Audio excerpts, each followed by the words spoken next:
আছো সবাই? আশা করছি ভালো আছো, সুস্থ আছো। আমি অনেক ভালো আছি আলহামদুলিল্লাহ।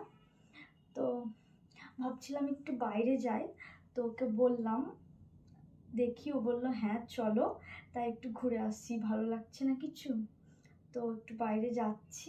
কি হলো, হয়েছে? আরে চলো, দেরি হয়ে যাচ্ছে তো। যে এখনো রেডি হয়নি আমাকে বলছে हिपोक्रेसी की भी सीमा होती है। দাঁড়াও, হয়েই অত এসছে। মেকআপ করবে?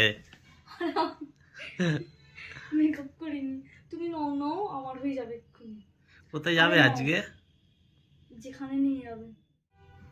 আমার ওয়াইফ রেডি হচ্ছে এখন, বাইরে ঘুরতে নিয়ে যাবো বলেছি আজকে, তাই ও খুব সাজুগুজু করছে।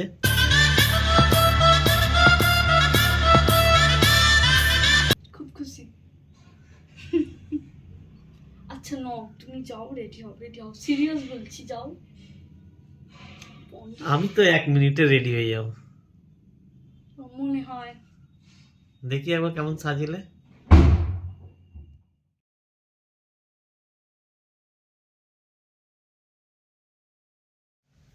কি গো, রেডি হয়ে গেছে এবারে? চলো তাহলে যাই। কেমন লাগছে? ভালো লাগছে। দেখো আমিও রেডি হয়ে গেছি। তাহলে চলো আজকে আমরা যাব, গিয়ে বাইরে একটু খাওয়া দাওয়া করবো আর ঘুরু ঘুরু করবো। আর কোথায় যাবে বলো, কোথায় যাবে? চলো যাওয়া যাক, দেখা যাক, চলো চলো চলো। বাইরে रहा नहीं जाता, तड़प ही ऐसी है ना। কিন্তু প্রচুর ঠান্ডা। এই তো মাথায় বেঁধে নিয়েছি। হুম, চলো।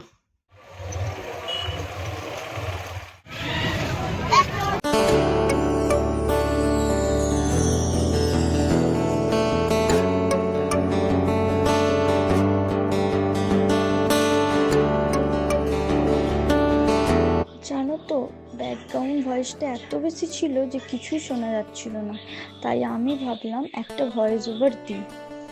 আর আমার সংসারের কিছু জিনিস দেখলে না এত বেশি ভালো লাগে, যেমন কাপ প্লেট, এইসবগুলো দেখলে আমার খুব কিনতে ইচ্ছে যায়। তো তাই আমি দেখে ভাবছিলাম যে কি নেব। কলকাতার রাজবাড়িগুলো শুধু রাজকীয় জীবনযাত্রার চিহ্ন নয়, সেগুলি বাংলার সংস্কৃতি, ইতিহাস আর গৌরবময় অতীতের মণিকোঠা। প্রতিটি রাজবাড়ি যেন এক একটা সময় যত্ন, যা আমাদের ফিরিয়ে নিয়ে যায় সেই হারানো দিনগুলোর কাছে। সেরমই রথতলার একটি ছোট্ট রাজবাড়িতেই আমি এসেছিলাম রথের মেলায়।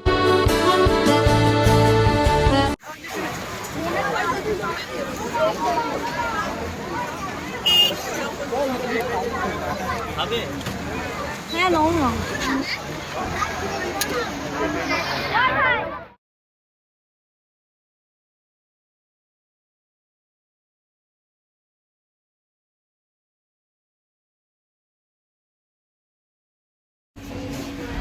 চলো, নেওয়া হলো। কি নিলে?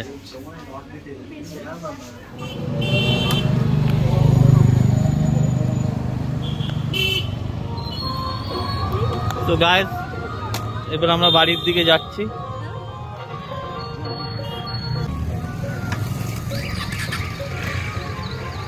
কি হচ্ছে হিরো? চলো চলো, একদম বাড়ি যেতে চাই না জানো তো বন্ধু, খালি বলছে ঘুরবে, অনেকক্ষণ ধরে ঘুরবে।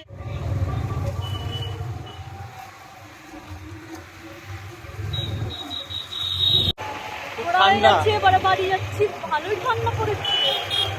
বন্ধু, আমরা এই বাড়ি এলাম, তো আজকের ব্লগ এখানেই এন্ড করছি। সবাই ভালো থেকো, আবার পরের ব্লগে দেখা হবে, বাই।